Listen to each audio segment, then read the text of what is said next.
Dehradun 43.2 degree, Haldwani 43.6 degree. अपने ठंडे और हसीन मौसम के लिए फेमस देहरादून में गर्मी ने पिछले सारे रिकॉर्ड तोड़ दिए हैं। 12 साल में पहली बार मई में देहरादून में पारा 43.2 डिग्री के पार चला गया है। 12 साल क्या, 1867 से जब से यहाँ तापमान रिकॉर्ड किया जाने लगा तब से लेकर अब तक का ये सबसे हाई रिकॉर्डेड तापमान है। हल्द्वानी में भी पारा अपने सबसे उच्चतम रिकॉर्ड स्तर पर पहुंच चुका है। यहाँ 31 मई को तापमान 43.6 डिग्री के पार रहा। लैंडस्टोन में 20 साल में पहली बार 37 के पार तापमान पहुंचा है। नैनीताल में भी गर्मी ने रिकॉर्ड तोड़े हैं और यहाँ पारा 30 के पार पहुंच चुका है। मसूरी में भी इस बार गर्मी ने 30 का आंकड़ा पार कर लिया है और मैदानों की तरह यहाँ पर भी अब गर्मी का एहसास होने लगा है। यानी कि जिन हिल स्टेशनों में दिल्ली और यूपी की गर्मी से राहत के लिए सैलानी आते थे, वो भी अब दिल्ली और यूपी जैसी गर्मी से तप रहे हैं। सिर्फ मैदानी और हिल स्टेशनों में ही नहीं बल्कि पहाड़ी इलाकों में भी अब असहनीय गर्मी पड़ रही है। लेकिन क्यों? एक लाइन में जवाब ये है क्योंकि पूरा देश हीट वेव से जूझ रहा है। लेकिन उत्तराखंड में बढ़ती गर्मी की वजह सिर्फ इतनी भर नहीं है। इसकी असल वजह एक इंटरेस्टिंग सर्वे में सामने आई है। देहरादून में हुए इस सर्वे में आप आसानी से समझ जाएंगे कि आखिर क्यों देहरादून, नैनीताल समेत उत्तराखंड के दूसरे शहर साल दर साल हीट वेव का सामना कर रहे हैं और कैसे इसके लिए हम खुद जिम्मेदार हैं। इसके अलावा कई और भी वजहें हैं जो उत्तराखंड के तापमान को साल दर साल बढ़ाने का काम कर रहे हैं, उन पर भी बात करेंगे। लेकिन सबसे पहले समझते हैं कि कैसे हरियाणा, पंजाब की वजह से यहाँ पर तापमान बढ़ रहा है।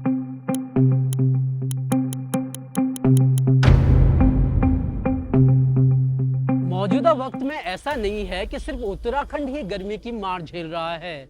देश के मैदानी इलाकों में तो उत्तराखंड से भी बुरे हाल हैं। लेकिन उत्तराखंड के लिहाज से देखें तो जो गर्मी इस बार यहाँ पड़ रही है वो आज तक कभी नहीं पड़ी थी और इसीलिए यहाँ पड़ रही गर्मी को लेकर परेशान होना जायज भी है। खैर, मौसम विभाग की माने तो उत्तराखंड में बढ़ते तापमान की एक वजह पंजाब, हरियाणा की गर्म हवाएं हैं। दरअसल बंगाल में बने साइक्लोन से विंड पैटर्न बदल चुका है। इसकी वजह से पंजाब और हरियाणा की तरफ से उत्तराखंड गर्म हवाएं आ रही हैं।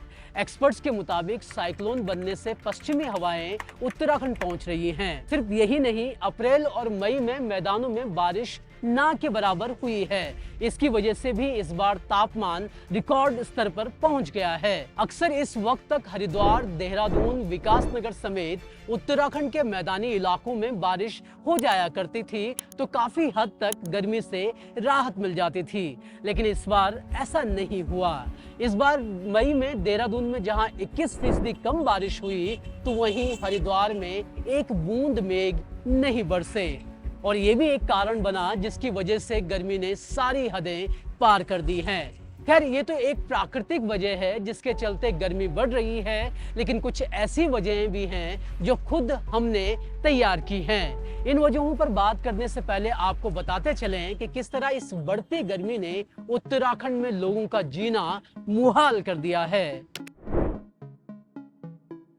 तापमान बढ़ने की वजह से एक बार फिर उत्तराखंड के जंगल धू धू कर जल रहे हैं। इसके साथ ही अब पहाड़ में रहने वाले भी इस बढ़ते तापमान की तपन महसूस कर रहे हैं।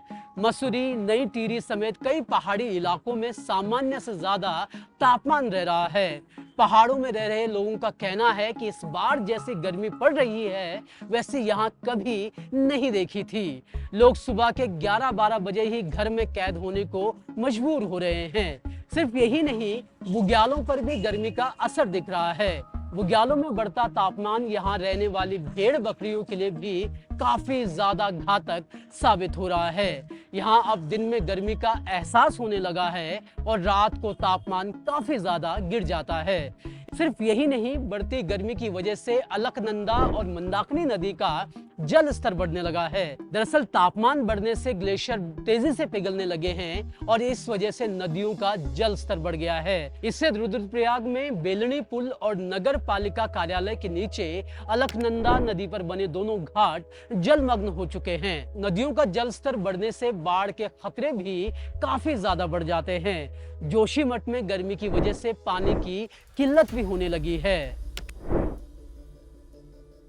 देश और दुनिया में जिस तेजी से तापमान बढ़ रहा है और जिस तरह हीट वेव चल रही है, इनके लिए जलवायु परिवर्तन को जिम्मेदार माना जा रहा है। जलवायु परिवर्तन की वजह से तापमान बढ़ने और बारिश न होने की घटनाओं में तेजी से इजाफा हो रहा है। एक्सपर्ट्स मानते हैं कि इसके लिए ग्रीन हाउस गैस का उत्सर्जन जिम्मेदार है।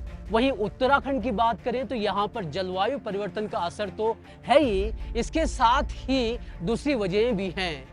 आईआईटी भुवनेश्वर ने हाल ही में एक स्टडी की थी। इसके मुताबिक शहरीकरण की वजह से भारत में रातें 60% ज्यादा गर्म हो रही हैं।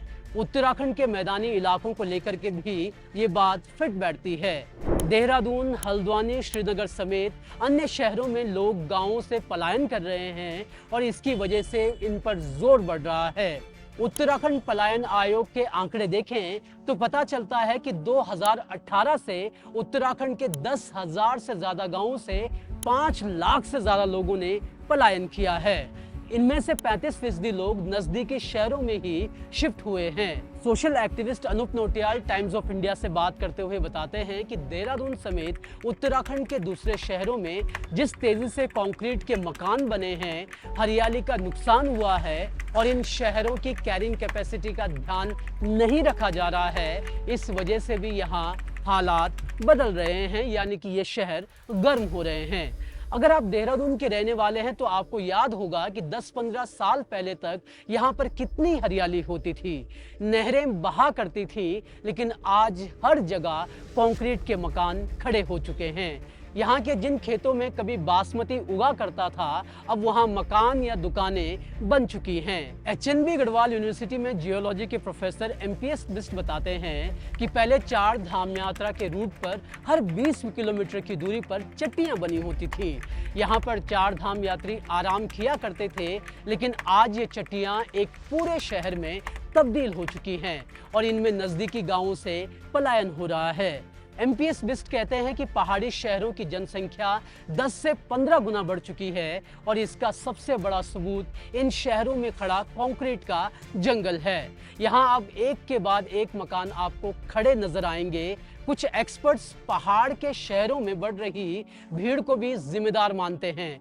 कई लोग 4 धाम यात्रा की भीड़ और मसूरी में पर्यटन के लिए पहुंच रही अत्यधिक भीड़ को भी इसके लिए जिम्मेदार मान रहे हैं। उनका कहना है कि यहाँ पर बढ़ रही भीड़ की वजह से गाड़ियां बढ़ रही हैं और इससे भी तापमान में बदलाव नजर आ रहा है। और अब जिस तेजी से देहरादून समेत पहाड़ में कई जगहों पर पेड़ काटे जा रहे हैं, वो कैसे इस बढ़ते तापमान को संभाल सकते हैं, वो हाल ही में हुए इस सर्वे से जान लीजिए। हम फिलहाल देहरादून में शूट कर रहे हैं और जहां पर हम शूट कर रहे हैं वहां पर 2-4 पेड़ हैं, इसीलिए आप मुझे एक छांव में देख सकते हैं। लेकिन देहरादून की स्थिति अब इसके उलट हो रही है। देहरादून का एक एनजीओ है सिटीजन फॉर ग्रीन दून। इस एनजीओ ने 29 मई को देहरादून में एक सर्वे किया। 2 दिन लगातार सर्वे किया गया और सर्वे में सामने आया है कि शहर के उन हिस्सों में ज्यादा तापमान है जहां पर पेड़ या शेड नहीं है।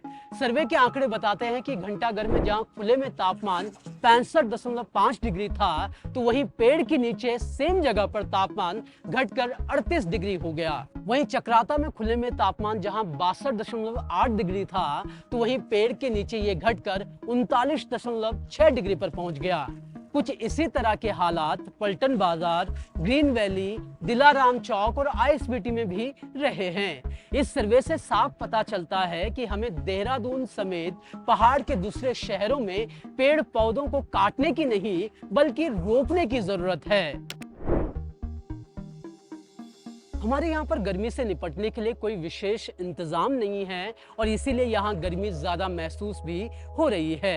प्रशासनिक स्तर पर कोई इंतजाम नहीं किए जा रहे हैं, इसीलिए सोशल एक्टिविस्ट अनिप नौटियाल कहते हैं कि सरकार को अपने स्तर पर इस हीट वेव से बचने के लिए हीट एक्शन प्लान बना लेना चाहिए। वो बताते हैं कि इस प्लान में कूलिंग सॉल्यूशन मुहैया कराए जाने चाहिए, जैसे कि घरों की छत को सफेद रंग से रंग दिया जाना चाहिए और नॉन मैकेनाइज्ड कूलिंग सिस्टम तैयार किया जाए। इसके साथ ही अपने घर और क्षेत्र में पौधारोपण करना भी फायदेमंद साबित होता है।